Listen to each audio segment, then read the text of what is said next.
Mike. Toronto. VK on the beat. Check. I'm in Toronto where you wanna get the city love. I'm from Toronto where you wanna get the city love. I'm in Toronto like we wanna get the city love. My city love me back for my city love. I'm in Toronto. Welcome to episode 1700 of Toronto Mic'd, proudly brought to you by Great Lakes Brewery, a fiercely independent craft brewery who believes in supporting communities, good times, and brewing amazing beer. Order online for free local home delivery in the GTA. Palma Pasta. Enjoy the taste of fresh, homemade Italian pasta and entrees from Palma Pasta in Mississauga and Oakville. Yes, we are open. An award-winning podcast from Moneris, hosted by FOTM Al Grego. Toronto Maple Leafs baseball. Christy Pitts has the best baseball in the city outside the dome. RecycleMyElectronics.ca. Committing to our planet's future means properly recycling our electronics of the past. Building Toronto Skyline, a podcast and book from Nick Iones, sponsored by Fusion Corp Construction Management Inc. and Ridley Funeral Home, pillars of the community since 1921. Joining me today, making his Toronto Mic debut, from the Watchmen, it's Joey Serlin. Welcome, Joey. Hi. Just taking it all in here. Take it all in, man. Process everything. I need to crack open my Great Lakes beer right now because when you showed up, I was weeding. I know, I saw that. And I think like I got choked up in the middle of the intro, and I feel like it's like allergies or something. Ragweed. So let's get some ragweed out of here with some Great Lakes. So all right. I've got a Sunnyside Session IPA. Well played on the crack. That's the Irish Crickets. Yeah. That's what we call that. Okay. Yeah. Amazing to meet you. Huge fan of the Watchmen. I think you guys are way underappreciated in this country. Thank you. Well, thanks for saying so. Do you agree? I do too. Yes, I do. I mean, we're going to walk through a few of the big radio jams that, you know, any Gen Xer heard all over alt-rock radio in the 90s, and we're going to talk about a few things. But as people listen to these songs, I hope they realize you guys are like top-tier Canadian rock band if you're looking at the 1990s. Yeah, I'd say so. I'd say we fall into that category. Incredible fan base, so which is allowing us to continue to ride that wave today, right? Considering the last time we put out released new music, it's I think it's accurate to say that 90s heyday is kind of keeping us going now. It's in the rear view mirror, but people are still coming out. When is your next live date in the GTA? GTA is June 14th, Danforth Music Hall, coming up. Amazing. Yep. So in attendance, among many others, will be Michael Lang. And by the way, Michael Lang is going to be at my event on June 26th. Joey, you're invited. It's called TMLX 19. It's at Great Lakes Brewery from 6 to 9 p.m. That's a Thursday night. This will be the 19th Toronto Mic'd listener experience that Michael Lang attends. He's 19 for 19. Nice. And what happens there? Tell me about it. Well, Palma Pasta feeds you. Mm-hmm. I have in my freezer right now, Joey, a large lasagna that is going home with you. Oh, there you go. I can cook for once. Make my wife happy. Yeah. Make your wife happy. Yeah. Great Lakes is going to buy you your first beer, and I have some fresh craft beer from Great Lakes going home with you, Joey. Look at that. And really, you just hang out with FOTMs. It's really a chill event. You come out, you chat it up. It's everybody has a great time. You would dig it.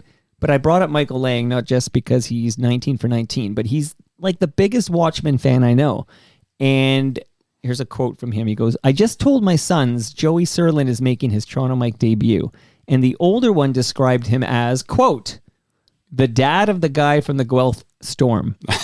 That's my recent claim to fame. Yeah, that's the new thing. Yeah.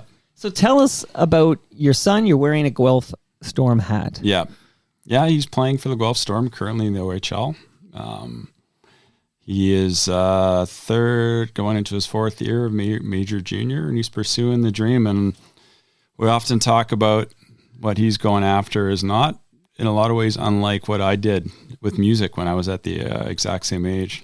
It's you gotta have the talent, but it's not just about talent. It's about hard work, right place, right time. And there's a lot of parallels we draw often when we talk about our different career trajectories. What's your son's name? Leo. Okay, so playing for the Guelph Storm. Yeah. Does he have NHL dreams? He does. Yeah, he does. Okay. Were you a good player? I was a good player. Yeah. Yeah. Not, I enjoyed it. I knew from a young age, 12, 13, that music was my passion. So I didn't play at a super high level, but I played enough to play.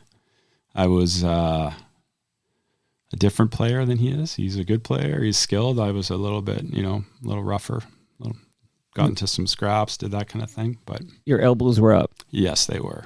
Yeah. I talked to a lot of Canadian musicians on this program. Mm-hmm. In fact, you're the fourth and final member of the Watchmen to make his debut. I'm the last. You're the last. I saved the best for last. Yeah. Because that's what I do around here. Yeah. But like many a Canadian musician, you can talking to them, they wish they were hockey players. Like they still play hockey, and it's like, I don't know, Andrew Scott from Sloan, he says 7 or 8 games a week. That's crazy. Yeah. Well, I play with a lot of musicians. But the musicians want to be hockey players. Yeah, they do. And the hockey players want to be musicians.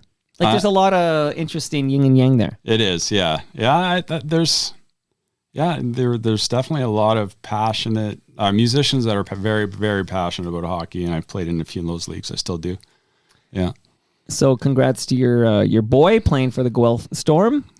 We're going in OHL, a very high caliber, exceptional hockey. Like this is massive. This is where everybody first kind of watched, Bobby Orr or Eric Lindros, endless list. Yeah. Chris Pronger. I'm trying to think of all the NHL greats. You'd be there a long time if you went after that list. Yeah. Yeah. It's a feeder Connor league McDavid, for sure. right? Mitch Marner. We can keep going here. Okay. Yeah.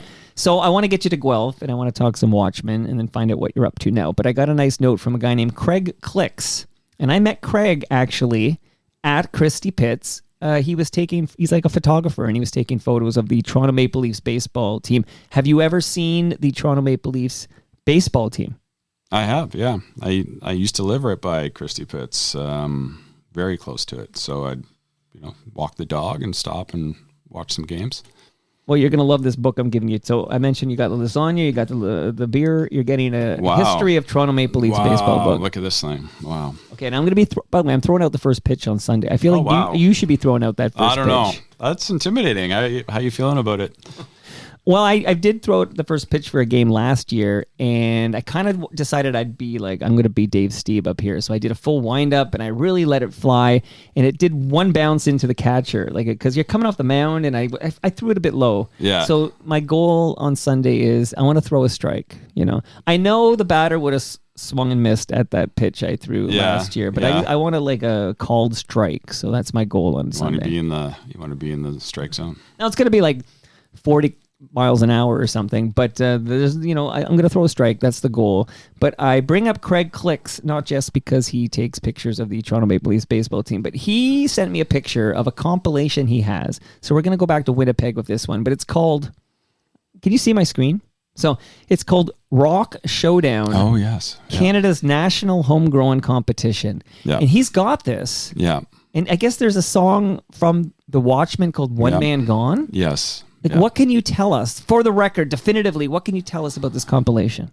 Well, that was, that's going back, obviously. But there was regional battle of the bands, basically. And we won for the Prairies, which won us a trip to Toronto to play on a televised final. So it was a national TV show.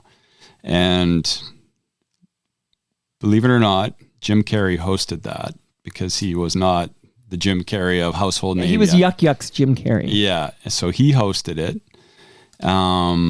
Special surprise guest that came out at the end to do a song was Platinum Blonde. Wow. And we were 18, 19 years old. And that was one of the first original songs that I wrote. One Man Gone. We didn't win. I believe a Montreal band called Cinema 5 or something won. And, but what you did get was to be included in the release. And that was distributed nationally. Do you remember what network aired this live? It would have been a Canadian, like YTV? No, it would have been like a CT. I think it was like a CTV or a CTV. CBC or probably CTV or something. Yeah. Okay, and Jim Carrey's hosting this thing. Yeah. I did look for some footage. I want Yeah. to find some footage of this. That's amazing. And you guys are like teenagers. We're not even 20 yet. And I remember being in the hall. We knew it was Platinum Blonde, and the door opened, and I looked into their dressing room, and it was full of women and stuff. And I was like, okay, that's... Well, when you say stuff, you mean cocaine. Yes, yeah, I do. Yeah. You can say, okay, you got to tell it like it is on this All show. right, I can say So what Mark Holmes, I could see him like at the end of Scarface or whatever. He's like, just a pile of like coke. And I think they did a cover. I think they did Some Kind of Wonderful. Okay. I think. They didn't go with one of their many original Canadian hits. I don't know why, but anyway. Okay, so Yeah. so I just go. And I think we're the only band that's still around. No, I mean, Yeah. that's wild. Yeah. That your origin story. So because in a minute I'm going to play like the first Watchmen song most people heard, which was from McLaren Furnace Room. So I need to build you up to that. Okay. I guess that's 92. So maybe share a little bit about like how do the Watchmen come together and what brings you to that, showdown in Toronto where you're in Canada's national homegrown competition. And then like what happens between that moment, which I think would be a big deal for a bunch of teenagers from Winnipeg, Yeah. and recording McLaren Furnace Room. So you want me to go way back? Go back, man. Let's go back. Well, In the time machine with me, Joey. Let's go. Sammy and Danny and I were in our first band as very young, like junior high kids. And then as we got older into high school, I joined a band with a bunch of other guys. First, one of which was Pete Lavin, who was the bassist on McLaren. A drummer, Grant Page, who was the first Watchmen drummer, but never played on any of the albums or demos or anything. Maybe he did one demo. And I got a singer named John Delaney. And we had a band called Jero and the Ghost. And I started playing bars with these guys. They're all up like 3-4 years older than me. I was still underage, but sneaking into bars and playing with them. Eventually, I asked Danny to come replace the singer. I sound so callous and cold, but then I asked Sammy to come in and replace the drummer, and Pete stuck around, and that became the Watchmen. Okay, did they have a name before the Watchmen? No, as soon as they joined, we came up with a new name. And So the OG members, the founding members, if you will, of the Watchmen, Danny Graves, who I'm just remembering, he played live at a TMLX event a couple years back. Oh, did he? And it was like a cappella because that's how he rolls. Mm-hmm. And it was a beautiful sky. And I just remember like I was there and he's doing like, I think he's doing Sweet Baby James. Yeah. And it was just magic. Like shout out to Danny Graves, one of the greatest voices in rock, not just Canadian rock, but in rock. One of the greatest voices I've ever heard. I agree completely. I am no bias there. No, I have always celebrated that and have never been shy about saying that. If it wasn't for him, we wouldn't have had the career we had. That's for sure. And I mean, just have him go acoustic, and you can hear this guy can sing. Yeah, I think that's where he really shines, and that's why those a cappella songs that he has a pretty vast repertoire of them, but it's always a special moment in our shows, and we never really know what he's going to do. He just goes up there and picks one. So go to my YouTube channel, everybody. Find Danny. I have, I think he did the Highwaymen. Yep. He did, of course, Sweet Baby James. Mm-hmm. And, geez, off the top of my head, I can't remember the rest. But is he doing all right? Because I know you canceled last year. You canceled some shows. Is Daniel Graves doing okay? He's doing amazing. Yeah. Okay. Yeah, he's doing great. I can't tell you how happy. I know he's been singing since then, but when I got the news it was postponed, I'm like, oh, I hope Danny's okay. Yeah, no, he's better than ever and doing fantastic. Yeah. Okay, good. Yeah. So you got Danny on vocals, you got yourself, your guitars? Yep. Guitar. Sammy songs. Cohn, who another beloved FOTM, been on the show, several times, and he had a short-lived podcast with Cam Gordon at Twitter Canada that I even appeared on to celebrate Shakespeare My Butt by Lois de Low, and it created some interesting sound bites. Sammy, not a fan of the band. Okay, so Sammy Cohn, we love you, buddy. Not? No? Maybe not that album, because he is funny. We rehearsed on Sunday, and he was really going on about how much he loves their new album. Okay, so I don't want to put words in his mouth because I know he's listening. So He said something to the effect of how Lowest of the Low were huge in Toronto, which is true, and that's where I'm from, but they couldn't fill the Commodore Ballroom, or just something about how it was a Toronto phenomena. Could be. Which maybe it's true, because I only know everything from a Toronto perspective here. Yeah. Because I had Ron Hawkins and Lawrence Nichols over last week to talk about the new album, and I've stopped bringing up the. I didn't want to cause a CanCon rock war. But I don't think it's uncommon, especially in Canada, for your hometown to be your strongest market, and I think we could say the same thing for Winnipeg. Yeah, and a lot of it has to do with what stations are playing the hell out. It's true. But I would say with the Watchmen, as opposed to maybe different from Lowest to Low, is here in Toronto, 102.1 played the shit out of the Watchmen. Yeah. And we had much music, where there's no Lowest to Low and much music. Yeah. There was lots of Watchmen. Yes, there music. was. Yeah, I'd so say maybe I agree with Sammy. Yeah, I think there's some truth to it for sure. And this Pete gentleman who, so Pete, why does Pete only appear on the one album before Ken Tizard comes in? Pete did he did the first album. We toured, obviously leading up to the album. We did a lot of, it's funny, Pete put in a lot of the hard, like, there was always hard work, but he put in that kind of really disgusting road grind where you had one room for 4 guys, or you're sleeping on floors, and he put in all that legwork. And then we put out the first album, and we toured really, really hard for it. Like, it was crazy. Our manager, Jake Gold, at the time, it was kind of an old school mentality of win them over one fan at a time, and we were doing 2 shows a day in different places. Anyway, I think it burnt Pete out quite a bit. And then Pete was fortunate enough to be in a financial situation through his family where he didn't have to do it anymore, so he chose not to do it. Yeah. And then Ken took his spot. Yes, he did. Yeah. Okay.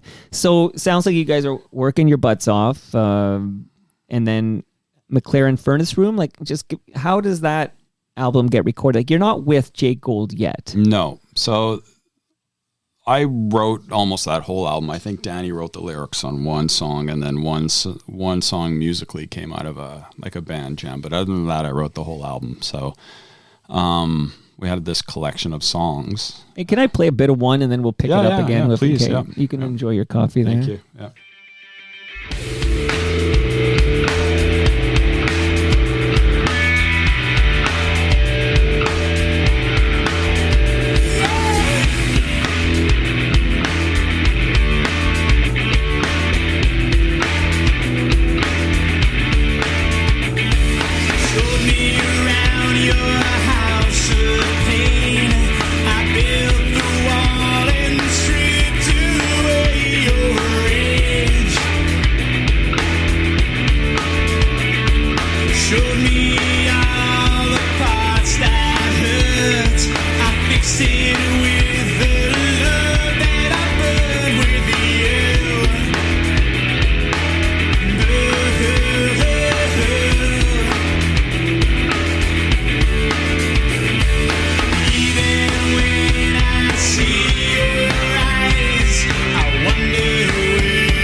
I know you're only like 2 feet away from me, but I swear to you, I'm listening to this in the headphones and I'm just fucking loving it. Cracked. Yeah.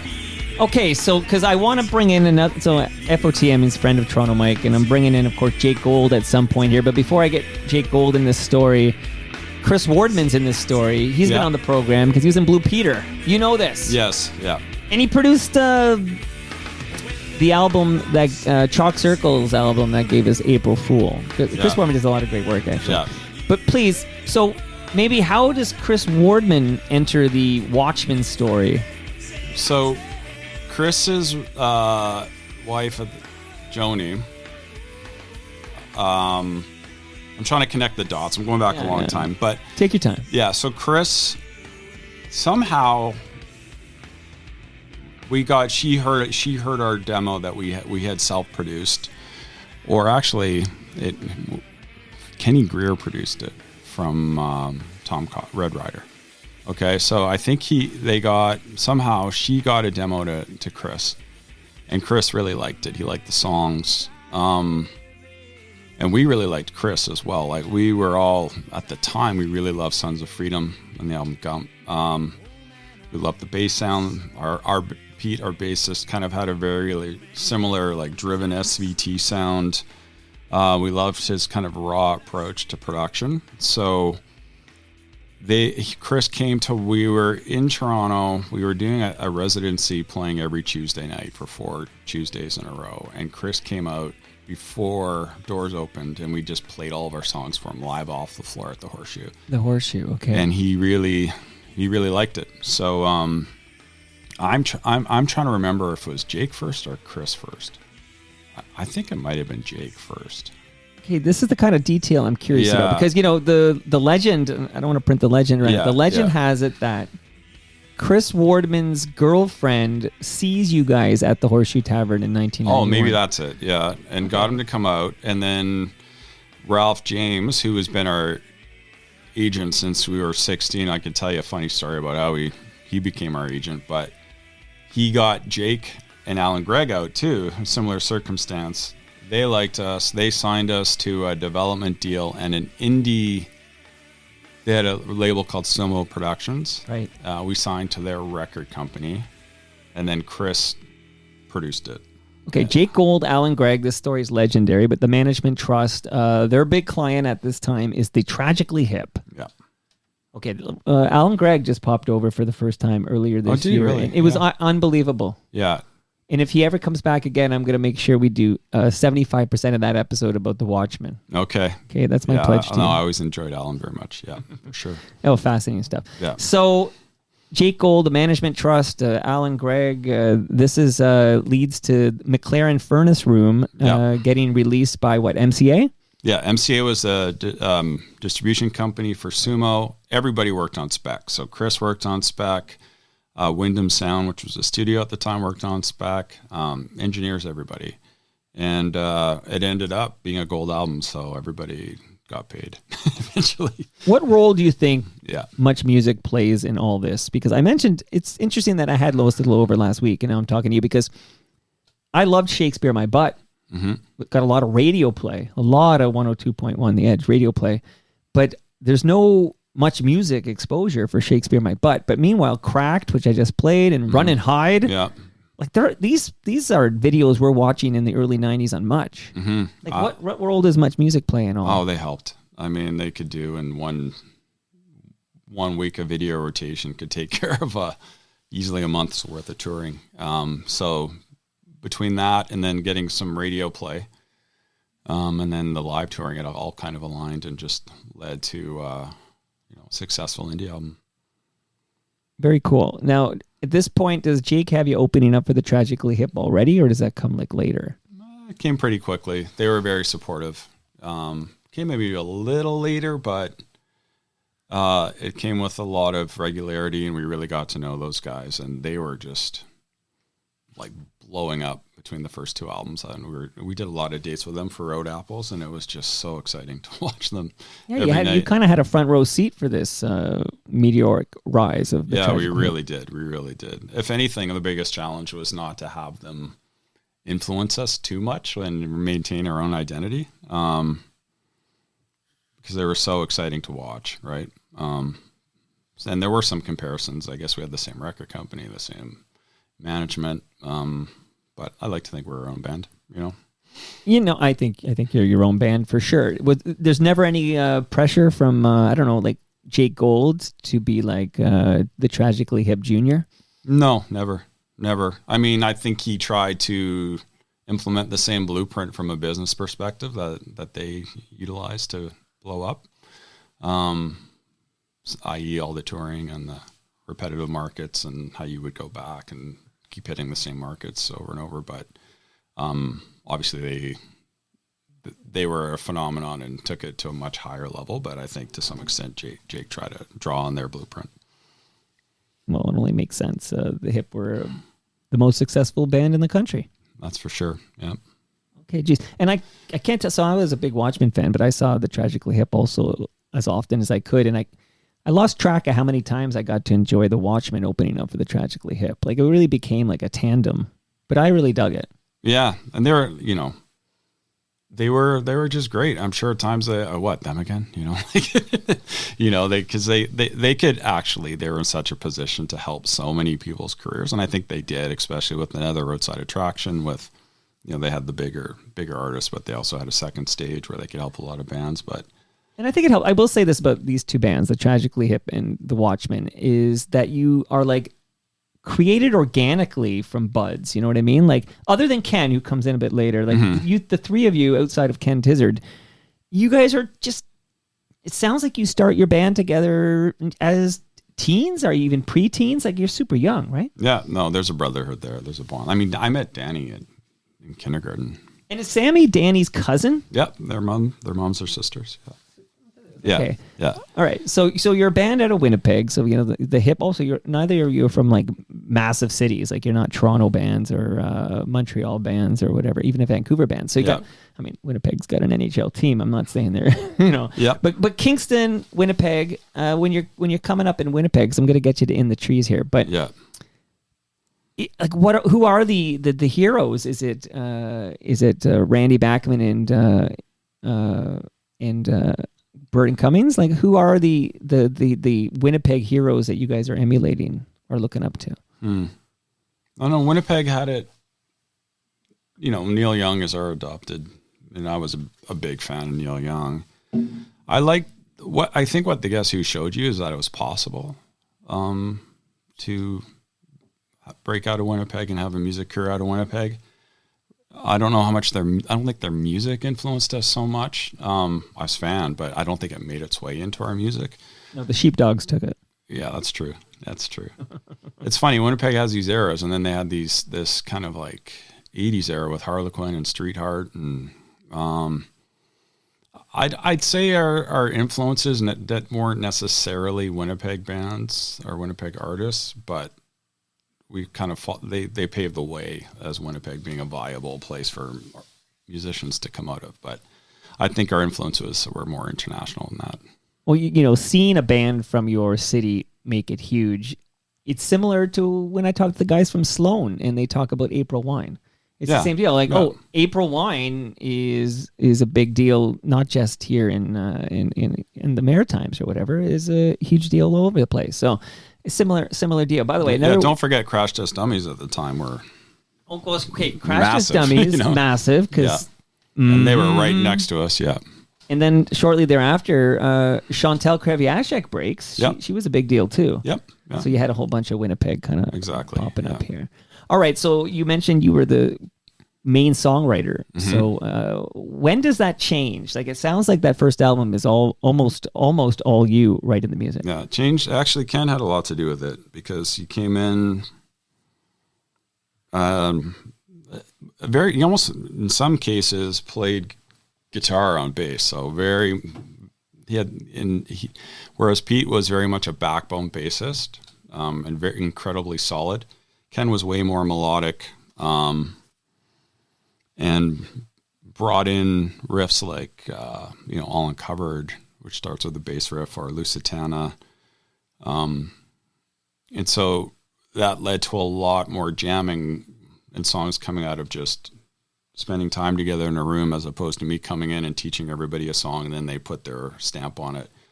So I'd say that, and then that opened the door for Danny to start to say, you know what, I'm going to write lyrics for this one. And it took a lot of pressure off me, that's for sure, because there's a lot of expectation after the success of the first album, and then we signed directly to a major for the second album. Yeah, a lot of pressure now. Yeah, so I was happy to share the duties. And possibly, again, here I am pretending like I know what I'm talking about, but maybe seeing how the hip works where, Gord is the principal lyricist, and he's kind of, maybe Danny is inspired or influenced maybe by what Gord's doing. Yeah, you know what? I think I could be wrong. I'm not an expert, but I think the first album, a lot of that was Gord Sinclair's lyrics. Oh, up to here? Yeah, and then similar to us, Gord Downey wanted to write his own lyrics, but I could be wrong. But In the Trees, the biggest album you guys ever put out. Yeah. like not just radio and much, although he kind of kicks off with Boneyard Tree, and I remember it was like Love at First Listen with Boneyard Tree. That was a huge jam. Yeah. And you already referenced another song, but I'm gonna play a bit of it because I fucking love it. And then there's a question that came in about it, and I'm wondering if we can get more details about this song from you, Joey. You ready? This gives you a chance to relax, listen back to. I'm sure you don't spend a lot of time listening to studio recordings of old Watchmen songs. No, I don't. Here we go.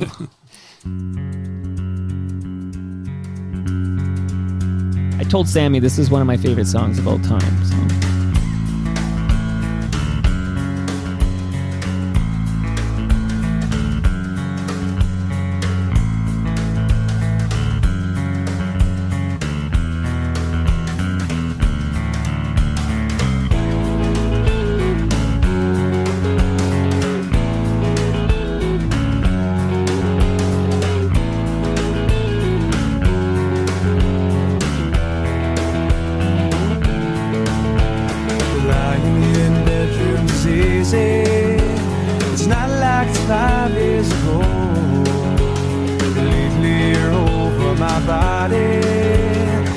Just a place that I want you to be.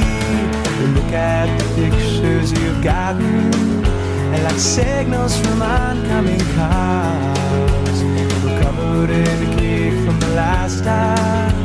I know it sounds weird, we collect it in jars. Is that just the place that I wanna be? Oh, can't you see it's the last time I need? Please don't make this thing up on me. The way that I wanna be. Who's singing this part right now? That's me. That's you? Yeah. Okay. There's a gentleman named Greg Jones who says, I may be remembering this wrong, but didn't Paul Murray from Sandbox sing the pre-chorus on All Uncovered? No, Paul didn't. Greg is remembering this wrong. Paul may Sandbox opened for us for like a lot of dates, so maybe Paul came up and took my part, which a few people have done over the years. Okay, so that's you. That's you. So there's no cameo appearances from any other bands in All Uncovered. It's all the Watchmen. No, we're not the string quartet playing on that, but that's no one else sang on it. Yeah. Who wrote the lyric "Buckle me in on the highway to sin"? Danny wrote that. Danny wrote all the lyrics. Great fucking lyric. It is. I bet you there's a lot of tattoos across this country. Yeah, you know, there was a condom company that took that line and put it on the back of their condoms. Is that right? Yeah. Did they pay you? No, they didn't. No. All right, it's not too late. Talk to Jake. Yeah, all right, talk to Jake, yeah. Hold on, I'm playing it up again. Hold on. Okay. I like this part. That's just the way. That's just the way. All I gather is that's just the way.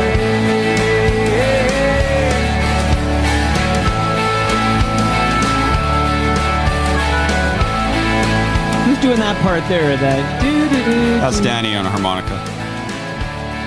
And then he hands it off for a guitar solo here. Yeah.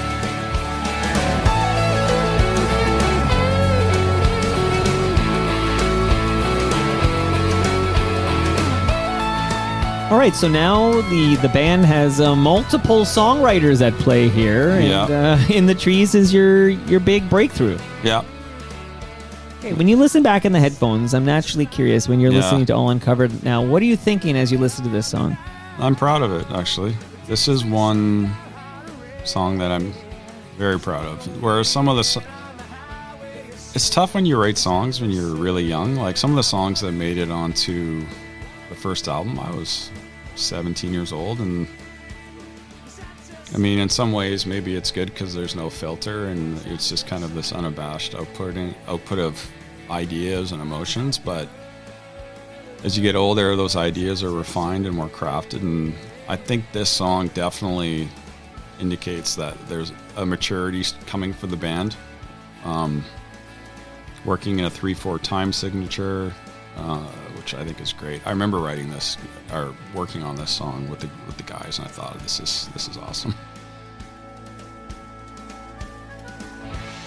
No, definitely. So, and this is if my memory serves correctly. This is the follow-up, so this is the second single, right? Like, Yeah. so you got Boneyard Tree comes out as the big hard rocker, and this you slow it. This is the move, right? This is the move. This is The template. it helped. We'll put it that way. it to kind of help launch the thing. Yeah. I feel like Jake used that template with the hip too. Like the first song will be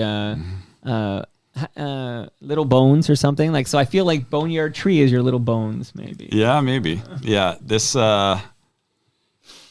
song, and we did the video, and it was actually a good video, I thought. Yeah, the reflection in the tire rim, is it? Is that the hubcap? Hubcap, right. It's about a conjugal visit. I don't know how that got in there, but I guess Highway of Sin. I don't know, but yeah, heavy playing much music. Heavy play, yeah. So things are happening now. So again, Yeah. the one thing about talking to you is you guys. Sometimes you get a band. They got like 20 albums. Like I'm not going to be able to talk about each one, but I might be able to touch on each one because. What is it? Is it 4 or 5 albums that we're talking about in the 5? 5. Okay, yeah. Right. We'll talk about it. But Sammy's got 4. You guys got 5. Yes. To be discussed. Yeah. Okay. Get ready, Sammy. Okay. So now we're in 94. I suppose it's 94 when In the Trees drops and things are cooking, and then next 2 albums, Brand New Day and Silent Radar. Mm-hmm. So if you're cool, I'm going to play a bit of another song. Sure. Since you're my prisoner here. Yeah. In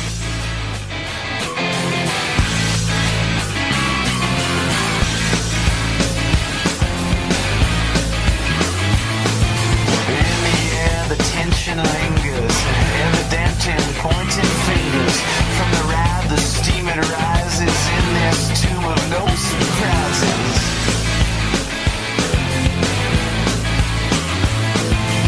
Never knowing what they mean, not quite in tune with their scheme. Suspect me of an empty shell, but I guess it's just as well.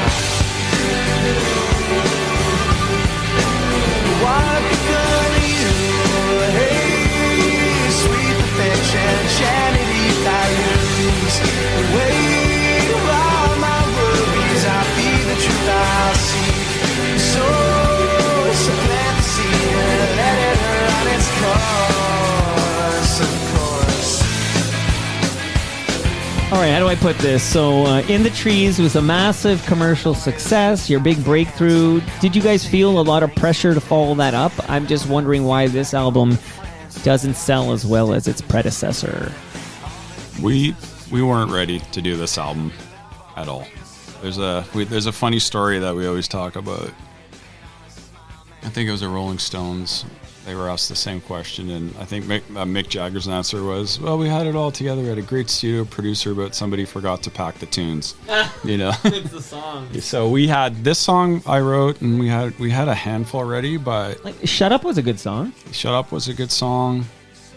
But I also think we were maybe a little overconfident too, and felt like we didn't need to be ready, and we could go in and figure it all out in the studio, and it would be our poor man's attempt at, say, a Beatles album or something, where we were gonna just experiment and let it all happen, and we brought in trumpets and tried bossa nova songs and everything, and I think it just kind of lacked focus, and it might have been a little bit premature for that album. Probably should have done something closer to In the Trees until we solidified.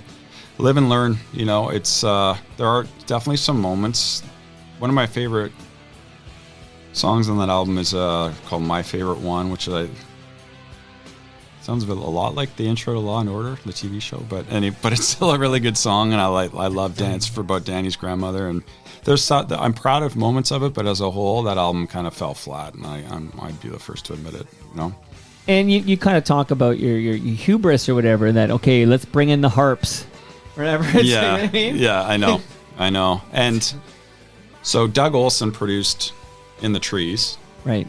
Goes by Mr. Coulson. We had him in to do this album too, and he kind of pushed us in this whole direction of, I'm not trying to blame him, it was a group effort, but he said, no, let's just figure it out and it'll be a great time. You'll figure it out in the like live on the floor. Yeah, it'll all come together. Yeah, and but you didn't do that for In the Trees. No, in the Trees, I think we had enough ideas.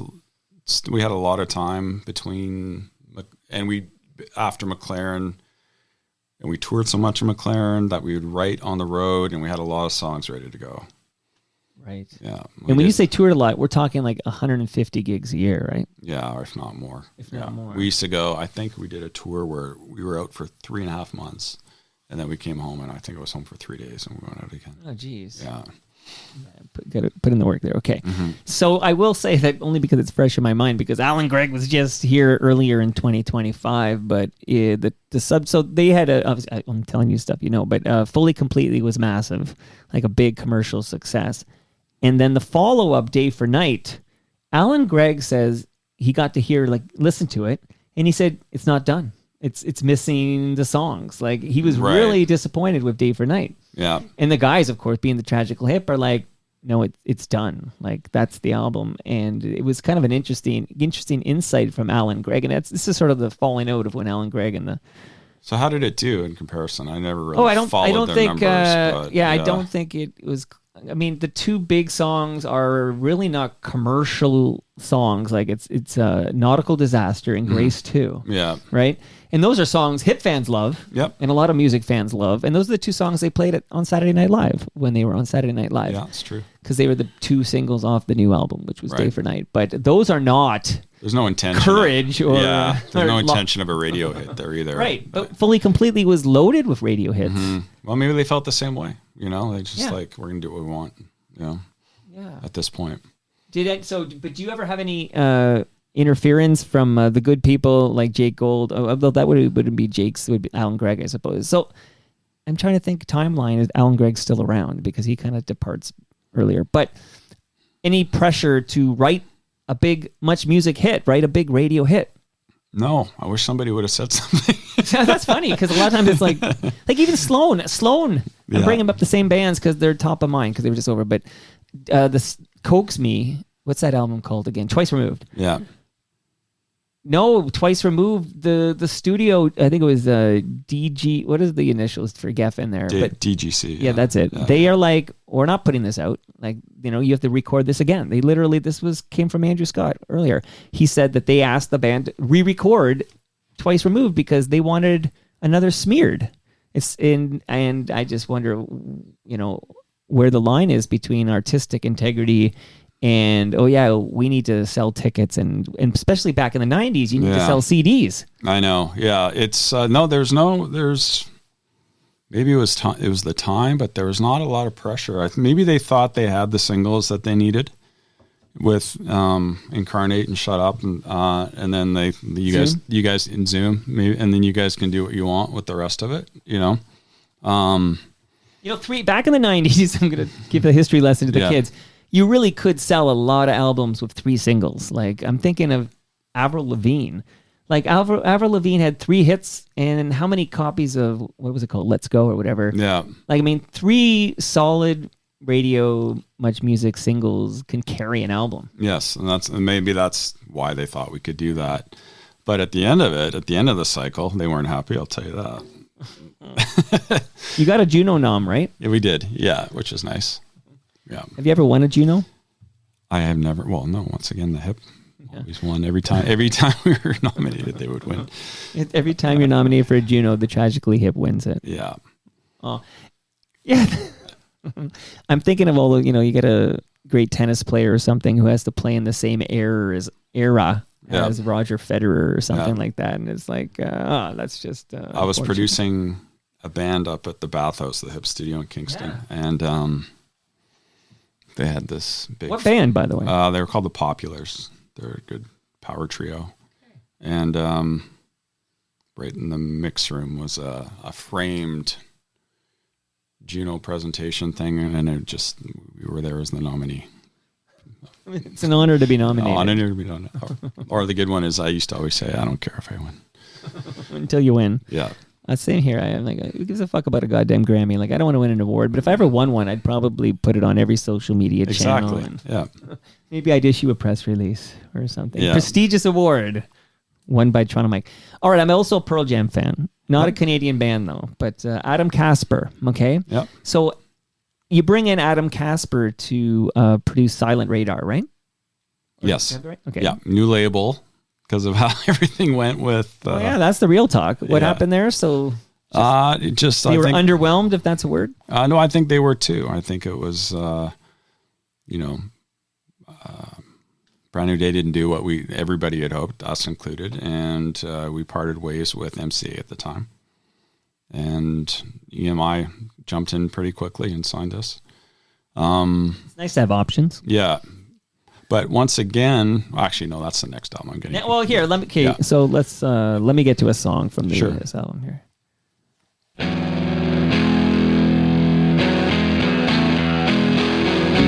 1998.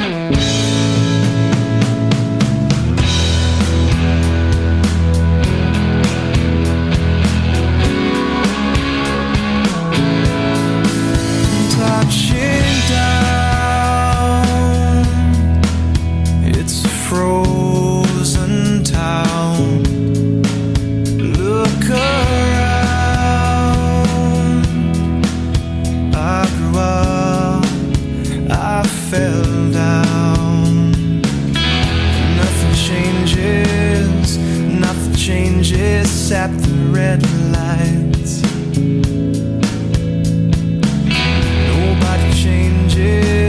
Nobody changes, wanna see them tonight.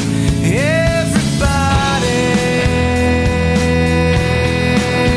gather round. Everybody drag it down.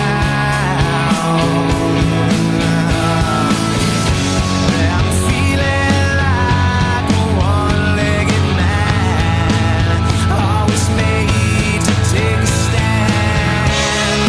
Any day now it will come.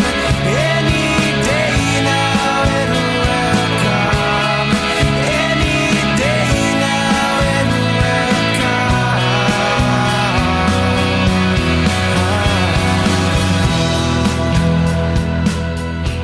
Joey, let me just tell you how amazing it is that here I am on a Tuesday afternoon enjoying a delicious can of craft beer from Great Lakes Brewery, listening to amazing Watchmen songs with Joey Serlin. I think that's pretty rad. That's fun for me too, man.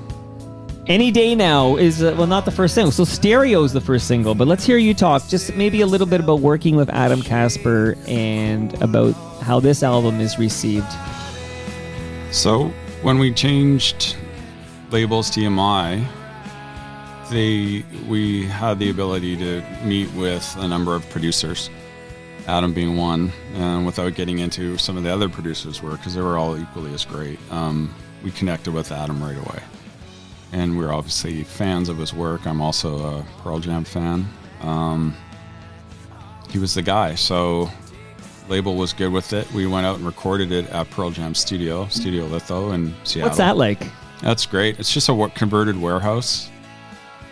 Great live floor, huge, high ceilings. They've made quite a vibe out of the place, but the mix, the control room is very small. And then they have just a ton of gear. Like when I think about that process, like for example, just listening, we don't have a Hammond B3 player on live, but that's Benmont Tench from Tom Petty and the Heartbreakers playing on there. And Adam called him, and Danny and Adam flew down to LA, and he played on Rooster as well on that track and Any Day Now. Oh, it was amazing. Like I think spent a total of 3 months there. Like Danny and I went back and mixed it with Adam. The whole band didn't do that, but I also think that's Chris Cornell's guitar amp I used on this song. That's a fun fact. Yeah. It was just crazy. Stuff lying around. And another funny story, I had an old orange 412 cabinet that I'd shipped a bunch of gear there, and when I shipped it back, it never made it there. It never made it home. And then I saw a live Pearl Jam show, and I'm pretty sure my 412 was on stage. But anyway, yeah, it was fantastic. So it's kind of a bounce back, right? So it was a bounce back, and it didn't hit what In the Trees did commercially. It did well, but It's definitely from my point of view, it's our most complete album.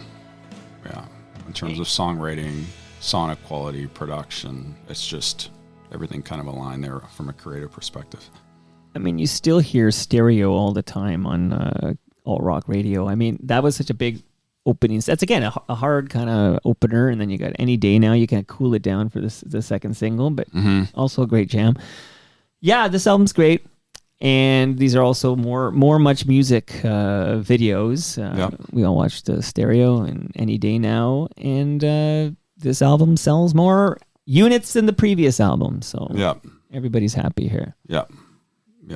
Let me ask you, who in the band is the bleeding edge internet advocate from this period, this late 90s period? Because the Watchmen are like one of the more online, digitally savvy bands in Canada at the time. It's probably Ken and Sammy, maybe. And the label, and I probably had a hand in it at the time, seeing how things were changing and music was being distributed and consumed. So that's I think what did they do again? They had you open a key to an exclusive website with that. Well, okay, there were a few things going on. Like you had a website band. I mean, a band website, a website band. Yeah. You had a band website for the Watchmen, but then you had one for the album, and then you had like a webzine. Yes, we did. Yeah. Like this is really aggressive and advanced. Because I mean, I was online in '98, but it was early days for all of this, and you guys were kind of at the webzine, and you had like all of you were writing. There were lots of photos and blogs. I know what happened. What happened though? I kind of like. So I did in this period of time. I enjoyed like different members of the band are going to blog about the tour or different things and observation and stuff. Like I feel like social we used media to take blew turns, all this up. kind of. Yeah. I miss it. Yeah. Like I'm still I was blogging at this time, and I'm still blogging, but I'm all alone out there. Come back to me, but but yeah, you got to see cool. Like let's say you were on tour or whatever. Like just to hear from you guys, like okay, we did this, and this time this person joined us for this. It was kind of cool access, and we lost it when everybody switched to social media, because that's what happened. Yeah, people abandoned their official sites for social media, and I think we lost a great deal. Yeah, you're right. People now, can we bring it back? Now websites are really just to go maybe double check some tour dates. Yeah, just go check out tour listings and get the hell to Ticketmaster and buy a couple of tickets. But so now I'm reading my notes because I didn't remember this in real time. But on March 5th, 1998, apparently a piece of the artwork from the new album would go to a special website along with a snippet from one song from the album. And then every day, I think it is, a new piece and a new song would be posted, or every other day. And then there was a puzzle to unscramble. I think this is what you're talking about. Like, so you can kind of get the track listing and hear these bits and solve a puzzle. The first single, of course, that was on the website there was Stereo. And then you had, I think all these snippets are online for like 2 days, and then the next song would replace it. Like it was kind of maybe almost, dare I say, too cool for school. Like this is actually pretty smart stuff. I wasn't even aware of all that. Okay, well, it's shout out to Cam Gordon, who's kind of got a book project on this, and I think there'll be some talk of this in that book. But yeah, interesting time to follow what's going on, because you guys did a webcast of your Lee's Palace show. We did a webcast, and I think what's the name of it? Where was it for this album? I think it was for this album where what's the name? We went into Manta Studios and did a live kind of. We sat down with I think Alan Cross or. All right, well he'd be the guy. Or maybe it was Alan. I can't remember. God, why can't I remember? Anyway. So you're here for me to jog your memory. Yeah. Was it Alan Cross? Yeah, it was the name. Was it for CFNY? It was where they would simulcast. So it was go nationwide. Okay. And we did basically the whole album, and then you'd sit down and talk about it. Yeah. Sounds like a Toronto Mike episode. You played in front of a studio audience, about like 50 or 100 people in the studio, and then. Oh yeah, like an intimate and interactive type. You see how much music there.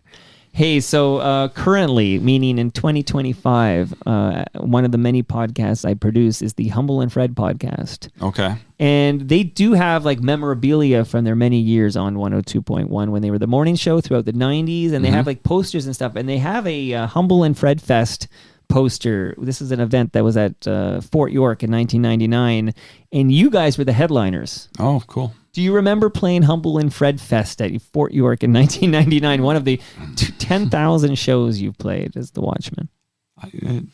Kind of. Jogs memory. Do you know any of the other bands that played? Was Blurtonia on the bill? I don't want to get my Humble and Fred. Okay. There was also a cookout with a poster. I'm trying to think off the top of my head. Yeah. But anyway, you were on that bill. Okay. So you're part of Humble and Fred history. Not that I think Humble and Fred could actually name a Watchmen song, because I think they were secretly listening to Steely Dan. Okay, well, I'll tell you a Humble and Fred story. Let's hear it. I not too long ago when Danny and I were doing our Serlin Graves project, we went and did their podcast or their show, and they said, "Oh, we're doing a they asked us to play Any Day Now," and we did, and then they asked us if we would play this horseshoe show that they're doing. There's a bunch of artists and play a couple acoustic songs. Okay. And then the night before the show, I slammed my finger in the car door and tore off. Like it was really bad. I was at this show. Yeah. So I let them know right away that I can't do it. Like, I'm sorry, I would do it. And I don't think they believed me. They were pissed off. Well, they were not happy. That's not a surprise, but but it was the real deal, right? You weren't bullshitting them. No, I sent them a picture of my finger because the reply was like, "This is so." Did they say, "We'll take Danny acoustic"? He should have. Yeah. He could do some Sweet Baby James for everybody at the horseshoe. By the way, fun fact: this comeback album. As if he had one album that didn't sell as well, and maybe you're not as proud of one album. Yeah. He's a big comeback here. Okay. Yet another Juno nomination and yet another loss to the Tragically Hip. There you go. I wasn't kidding. Yeah. That's the third time. What was the category for that? Was it album again or band? Best rock album. Okay. There you go. Okay. Geez, man. Maybe we'll give you a Lifetime Achievement Award or something like that. Okay. I'm going to ask you a big Sammy Cohn question, but first I want to shout out Nick Iones, who hosts Building Toronto's Skyline, also hosts a podcast called Building Success. But we did 2 new episodes of Building Toronto Skyline on Friday. One included a talk about affordable housing with Brad Bradford. And I want to say thank you to Nick Iones for his support and urge people to check out that fine podcast. And while I'm recommending podcasts, how many times, I don't expect an exact number, Joey, but how many times do you think the Watchmen have played Regina, Saskatchewan? Minimum 100. 100 times? I'm guessing, yeah, but yeah. Do you remember the venues you played? The reason being because it was so close to Winnipeg. Yeah. So early indie days, we would go down and that was our big road trip to go to Regina and then maybe Saskatoon and come back. Right. Do you remember eating any pizza at Tumbler's Pizza? No. Okay, so Al Grego, who will be at TMLX 19 on June 26th, and he's won many awards for hosting Yes, We Are Open by Moneris, and he went to Regina and talked to Jim Bayton, the founder and owner of Tumbler's Pizza in Regina, and Jim shared his story from making pizza boxes at the age of 14 to building a pizza empire that sells Regina-style pizza in over 140 locations across Saskatchewan. So if you go there today, I bet you'll find a Tumbler's Pizza. But that, like when you say 140 locations, you mean frozen in stores too? Like grocery? No, I mean, I don't think Regina can support 140 pizza locations. Okay, that's a great. You know what? That's the real talk. Listen, Saskatchewan's got what, like 1 million people or something in the whole province, right? Yeah. If that, I'm not even sure. All right, well, this is why we all need to go and listen to the most recent episode of Yes, We Are Open and hear what Jim has to say about it. He shares the story behind the unique name, the secret formula for their incredible sauce, and the challenges faced along the way.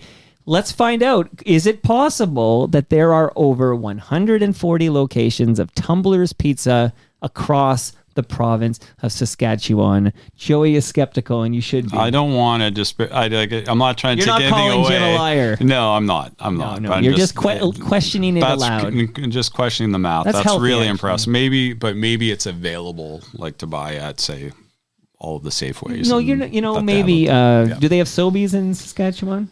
I don't think maybe so. that's not. I think Doesn't it's go far west. Superstore and My wife's from Safeway. Edmonton, and she Yep. sometimes educates me about the things they have that we don't have, because we have pizza, and they have something called Pizza 47 or something. Right. And it's the same thing apparently, but just a different. I still refer to things incorrectly when it comes to Loblaws and Superstore and stuff like that. Yeah. You rooting for the? Is the Oiler game tonight? Yes, You rooting for the Oilers, I am. Yeah. even though you're a Jets fan? Yep. Well, they're not in it, so that was tough. No, I know, but I'm a Yeah. Leafs fan, and I mean, I don't want to see, I don't know, the Habs or the No, I Senators wouldn't win. want it. I have an affinity for the Prairies and Edmonton, and I don't have a hard time going there. But I agree, if it was the Habs, I probably wouldn't. It'd be a different story. Yeah. And it is kind of a fun team to root for, the It Oilers. is. And they Yeah. always were. Like, even in the 80s, I used to kind of make them my second team because I Yeah. like to see Curry and Messier. Yeah, and what a Gretzky. dynasty. I wrote Wayne Gretzky a letter when I was little. And I took a cover of a book and I traced it. And I traced Wayne Gretzky holding the stick up in the air. And I said, Wayne, I drew this picture for you. And then I was so scared he'd know I traced it. And he'd think I'm a liar. I was a little kid, right? That's funny. Yeah, anyway. He wrote back. Well, that's cool. Well, somebody wrote back. Somebody wrote back. Yeah. Okay, well, the great one, his PR people have a little work to do right now, I think, in this country. I think his No kidding, eh? stock has fallen. I don't know what the Watchmen think of it all, but I'm disappointed. Yeah. Yeah. yeah, it's He very hasn't said disappointing. much about it. I mean, He hasn't- his wife has, but His wife, Doug Ford, Donald Trump. There are many people. Bobby Orr, I think, said something maybe. Like, there were many people speaking on behalf of Wayne Gretzky. None of them named Wayne. I know. Bobby Orr's also a big Trump guy. Yes, I know. I He know. put out that ad. I Yeah. know. I'm keeping track over here. Yeah. All the Trumpers. Yeah. Any Trumpers in the Watchmen? No. Okay, No. taking a note here. Yeah. You guys are still in my good books. Okay. Yeah. It's always disappointing. Although I just had an episode with Snow, who had the big hit Informer. Yep. And he's here. And we had a lovely time. We're still buds. I think I'll see him Sunday. I think he'll be at the Toronto Maple Leafs baseball game. Really likable guy. But he also has this fondness for the President of the United States of America. Isn't it funny when, well, White Lotus did this a little bit, but isn't it funny as soon as that comes out, just the elephant that Right, just it's like, oh, you're a blows up in Trumper. the room. You just kind of don't know what to say or if they're kidding or, yeah. The only other person I've had a one-on-one convo with who was like sort of a Trumper is living in Calgary, and I just chalked it up to like Albertaism. What is going on there? What do we do about this I problem? don't know. What is going on there? It's Jeez. not. It's not helping anything. I'll tell you that. No, it's not helping. That's for sure. We need to be united right now. Okay. Yeah. Last shout out, and then I'm going to ask you about Sammy. But the last shout out is to recyclemyelectronics.ca. That's where you go, Joey, if you have old electronics, old cables, old computers. Oh, I need this. Yeah, don't throw it in the garbage No, because we the have chemicals go in the landfill. I have recording studios, so Go to recyclemyelectronics.ca and just type in your postal code, and they'll be like, "Oh, you can drop it off here." And you literally, I've done this. You just drop it off, and it's properly recycled, so the chemicals don't end up in our landfill. Okay. good to know. And here's a measuring tape for you because Ridley Funeral Home sent that over so you could measure what you wish. No. I don't need to know what you measure. funny. It's between you and your measuring gods. But, Okay. All right. They also, by the way, Life's Undertaking is a great podcast. Actually, this would have been very handy because it's soft, and I just had to measure my elbow, the circumference of my elbow for a tensor bandage. I have. Oh, Yeah. see, So you should have come here earlier. I had to do it with like a hard, Yeah, to those bend it. those things will cut you. And my daughter was doing it for me. She was measuring it. And How many kids you got? I have 4 kids. Yeah, That's a lot of kids. it is. It's a lot of kids. I have 4 kids. Do But you? well, Good you know for what? you. Okay. Brad Jones, who owns Ridley Funeral Home, has 6 kids. Wow. You don't hear about that unless this is like the old farming days. Yes. Yeah. So anyway, she was measuring it, and then I said, "Okay, what's it reading?" And she said, 30 feet. I said, "I'm glad I'm paying for private school." That's funny. Anyway, All right, you know what? I'm going to ask you about Sammy after we listen to a little bit of this.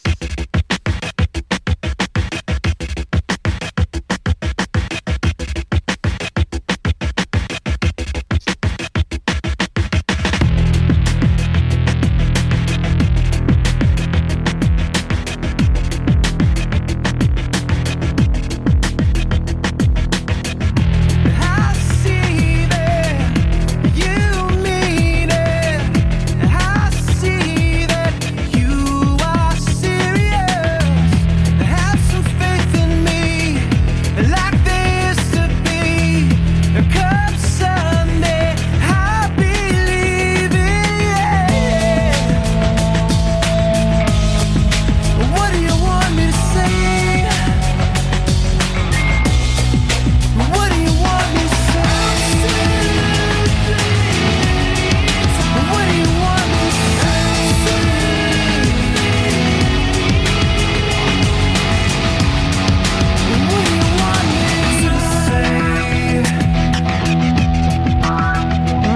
little different. Joey, where the hell's Sammy Cohn? What's going on with Sammy?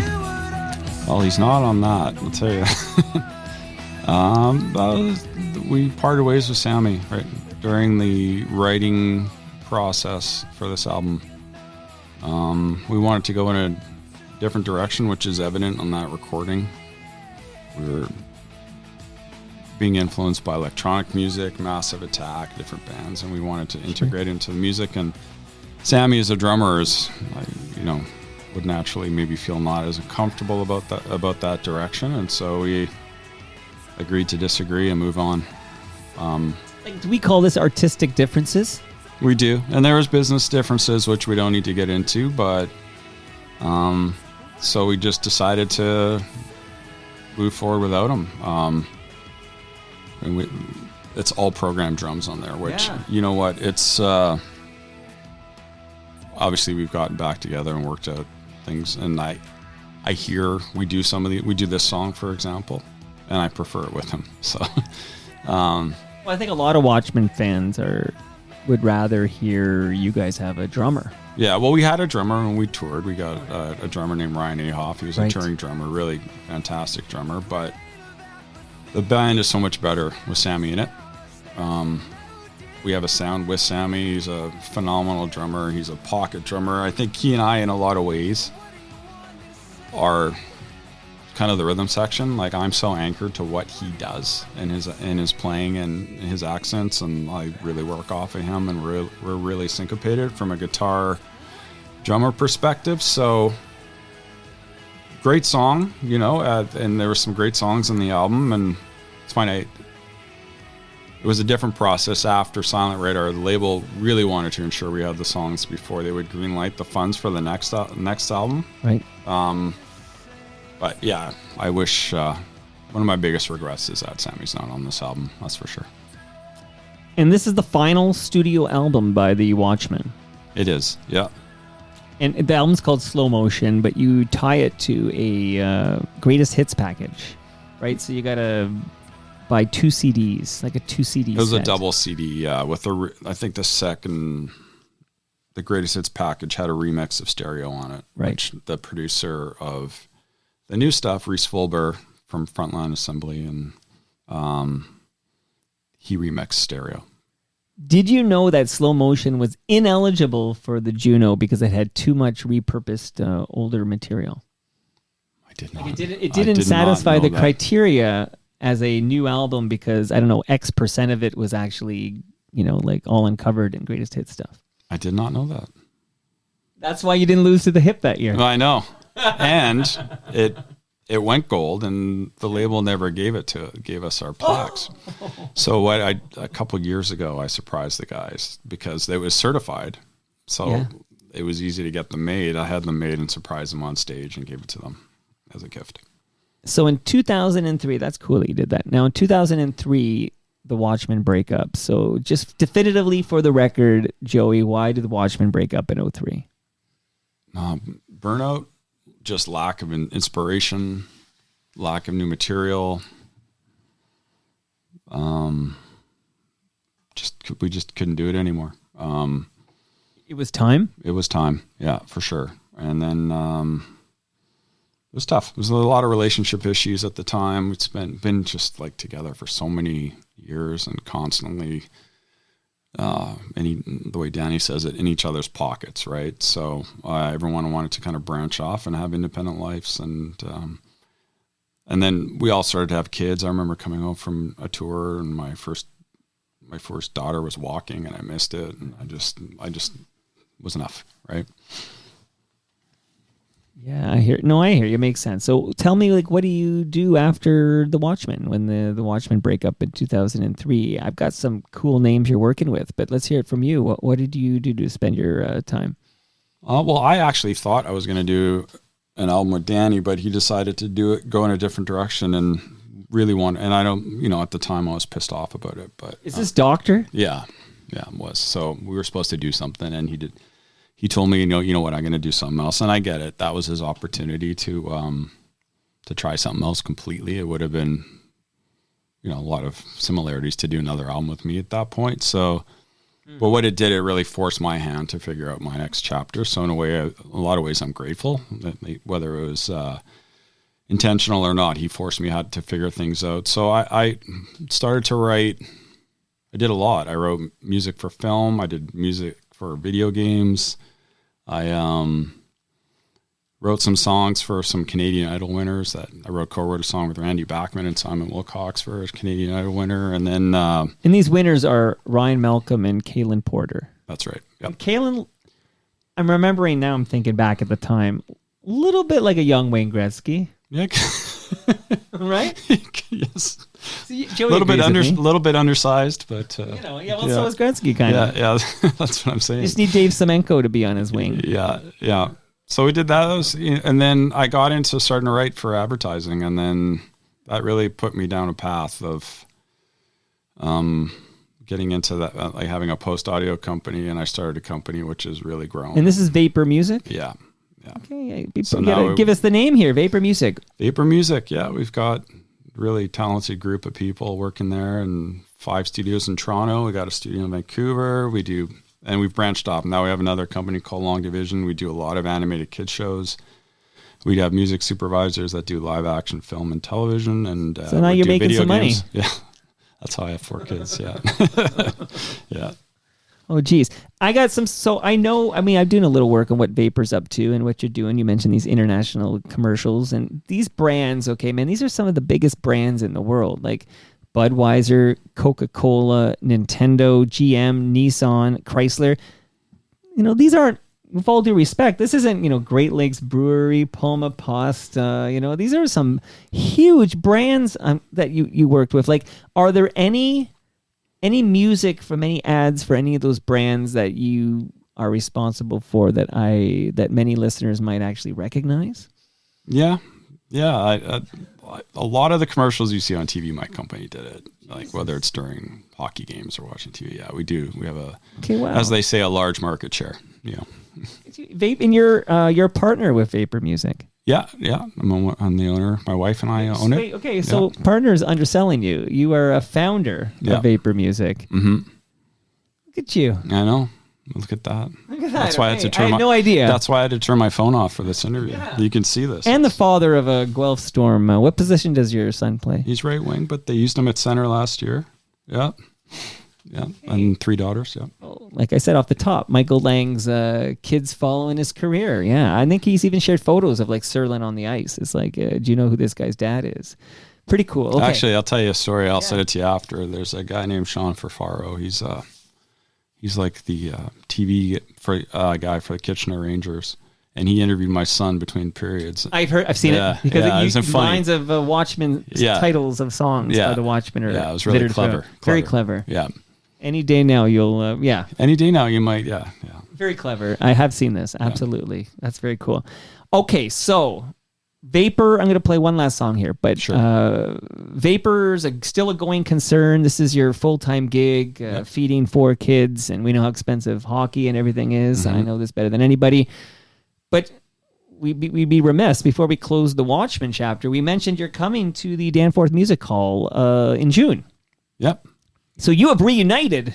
Oh, we've been reunited for quite a while. Yeah, I've been there. I've seen you guys live. Yeah. So, okay, so maybe give me an idea. Like since you all have other jobs, right? Sammy's drumming up results as a very successful real estate agent. Everybody's working. Is that his tagline? Yeah. In fact, for 1 month at least, Sammy's a good businessman. Like he was such a hard negotiator, but we had a month. For a guy that's not so strong at math, he is a good businessman. Yeah, that's funny. He did sponsor Toronto Mike for a month, and the thing I would say in the intro was that Sammy Cohen was drumming up results. I love it. Yeah, and I think if you got a free consultation or something, or you talk to Sammy or whatever, I think he was going to throw in like a free drumming lesson or something. That sounds very Sammy. Like Sammy. Yeah, it does. Yeah, drumming up results. You know why? Because that doesn't cost him anything. That's funny. You can say that. Okay. Yeah. Now, you guys are back. So how many shows a year might the Watchmen play typically? Because you're also busy with these other gigs and family and everything. I'd say maybe 15 to 20, maybe. Yeah. That's more than I would have guessed. Yeah. Okay, and in the summer, I guess you got to go do a bunch of like festivals and stuff. Yeah, I've got some coming up this summer. You got the life, right? Because you got the main gig or whatever. You know what? I'm enjoying it more than I did when we were in the thick of it. Probably because my entire livelihood's not resting on it, and I appreciate it as well. Like I just appreciate the support, and I feel very, very grateful that we can go play the Danforth and sell it out, and people are into it. It's and everybody's singing. What I can only imagine what it's like, but I've been to fairly recently. I've been to Watchmen shows, and when the crowd is singing back to you, like what's that feeling like? You're on the stage, the crowd is singing your songs back to you. They sing every word. It's crazy. I know. It's funny at the Danforth. My 2 youngest daughters are going to come out, and they have no idea. They just think every once in a while my wife will be driving. You say that's Daddy on the radio or something, but they have, stereos on the radio or whatever. But, and the other day, their minds are going to be blown. I know they used stereo at the beginning of the Jets game, and it was a pretty elaborate film. And my that's Daddy. It's kind of funny. So I'm looking forward to them being there. Jeez. But yeah, no, it's a lot of fun. I think we're enjoying it more. I wish I could go back in time and be a little more grateful when I was doing it. But you kind of can, because you're going to be doing that at the... Well, that's true. I was going to say at the Danforth Music Hall. What date again? And is this sold out? It's very close. I think there's like 5% left or something. Any room on that will call list for Toronto Mike? Yeah. What's going on? Well, what am I supposed to say now, man? Well, I did give you lasagna and beer and a tape measure and a book. Toronto Maple Leafs book. So here's how I want to end. So the Watchmen, I feel like that's a pretty good history of the Watchmen. I really meant it off the top. I feel the Watchmen are underappreciated, considering the quality commercially and critically, the success of the music that you guys put out in that period of time. Like I'm still, ask my kids, I live kind of with 90s alt rock, and it's a staple. The Watchmen are a staple. Thank you, man. And I'm sorry the hip kept beating you. That's okay. It's good to lose to them. They have a larger catalog, okay? They do. They have a significant body of work. They do. Yeah. All right, last jam before we take our photo by Toronto Tree here.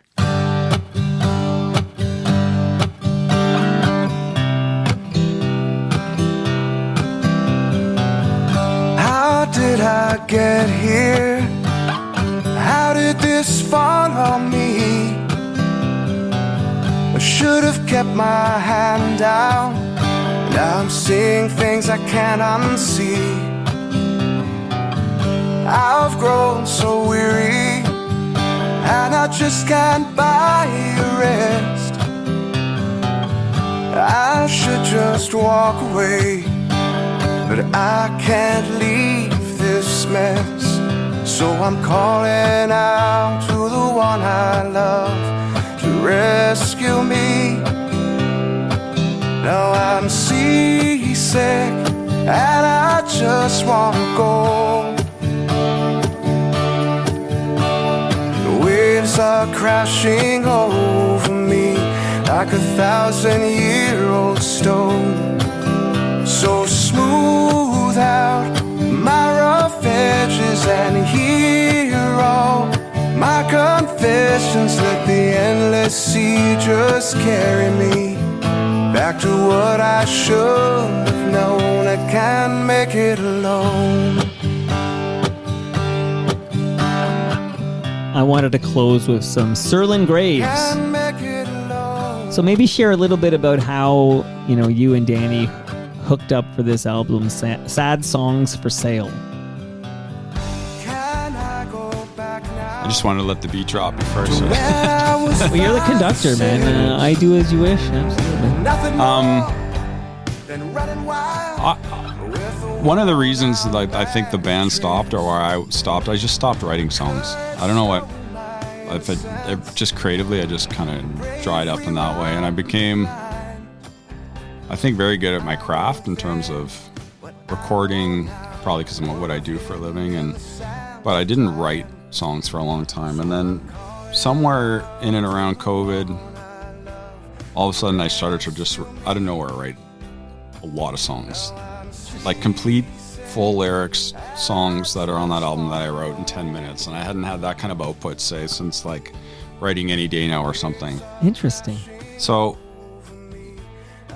I think it was my natural instinct to reach out to Danny and see if he wants to sing them. And I said, I have all these songs. Do you want to sing them? And he said, well, I too have a lot of songs. So he brought a lot of songs to the table, and I would go down to motel during the day, and he'd have a piano there and a bit of a PA, and we started to hammer Shout out out to all these Parkdale. songs. That's right. And put an album together, and then I have studios, and so we did it at Vapour. I went with engineer drummer Ryan Chalmers and bassist Dustin Anstey, who works at Vapour. Both those guys work for Vapour, and Where is this studio? It's Spadina, Adelaide. Yeah. So we just kind of made an album and put it out. Now, really smart to write an album during COVID, not smart to release one during COVID, but it was more I hadn't managed my expectations about any type of commercial. It was more a passion project, I think. So my big question is, you have these songs, you and Danny, that you're releasing as Serlin Graves. Yeah. Why not a new Watchmen album? Like, why not, Ken's very active. I know. Sammy would love to do it. I'll be honest, our process sometimes is, my fear was that it would just slow down the process. And I wanted to just put it out. I didn't want to compromise. And I didn't want to deliberate over parts or arrangements and just put it out there. Now, that being said, I've written a couple more songs, as has Danny, and those will be Watchmen songs. So will there be a new release from the Watchmen? There will be Is this an announcement? Oh, I don't know if it's an announcement, but we're working on new songs, and we're going to take a similar approach to what we did with Serlin Graves. We'll probably do them at Vapour, and I don't think we'll wait till we have a full album, but we'll start to put out new material piecemeal. I think that's what's held us back, is we have such a traditional sense of how you do it, and we need to realize times have changed, Okay, it's only interesting to me that you might have the lead singer of the Tragically Hip, Gord Downey, might do a solo show, and he'll struggle to fill like the Horseshoe Tavern. Okay, This is Gord Downey. Yeah. Meanwhile, if he has the Tragically Hip with him and it's billed as the Tragically Hip, he can fill up the Scotiabank Arena for like 3 or 4 nights in a row. Like, obviously back when the band was active. It would have been. But yeah, I know where you're going. Yeah, so you know where I'm going, which is interesting. It's always interesting to me where I sit here as a non-musician, just interested in chatting with you guys, that Serlin Graves might play like a TMLX event, but my point is, you do this with the Watchmen and people pay attention. Yep. It's like the brand is everything. Yep. And it doesn't matter if it's the same voice and the same guitarist. Yeah. No, it's true. It's absolutely true. It would have been a better commercial decision probably to put that out as. And that's not everything. Yeah, no, that's not everything. But I'm saying this Watchmen album, I think, will make more noise than Serlin Graves because it's the Watchmen. Absolutely. Yeah, it will. You know who's a big fan of yours? Big fan of yours is Jay Onright. Do you know Jay? Do you know this name? Yes. So Jay and he had a show on TSN. He still got the show, I suppose, of course. But yeah. Dan O'Toole's no longer on the show. Yeah. But Jay Onright grew up in, I got to get this right. I always screw it up. Don't correct me till I try this, okay?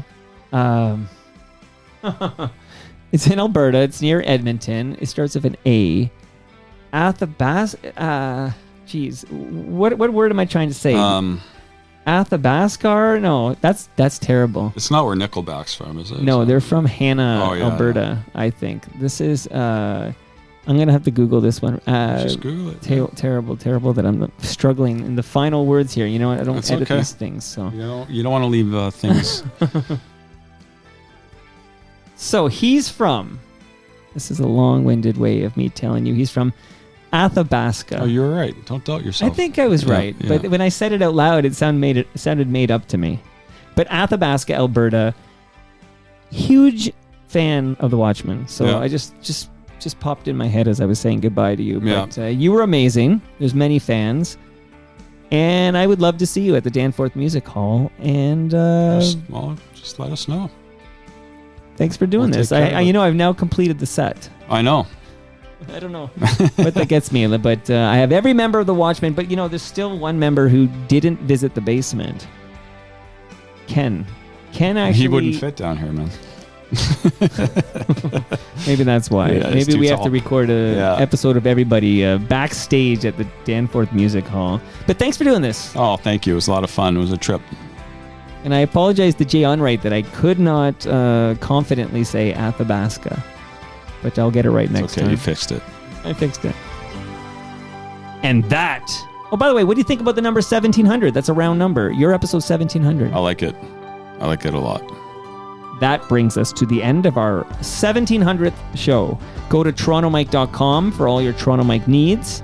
Much love to all who made this possible. That's Great Lakes Brewery, Palma Pasta, don't leave without your lasagna, Moneris, Toronto Maple Leafs Baseball. I'm throwing out the first pitch on Sunday. That's happening. 2 p.m. start. Christie Pitts. RecycleMyElectronics.ca, Building Toronto Skyline, and Ridley Funeral Home. See you all tomorrow, and my special guest is fiddler Ann Lindsay. See you all then.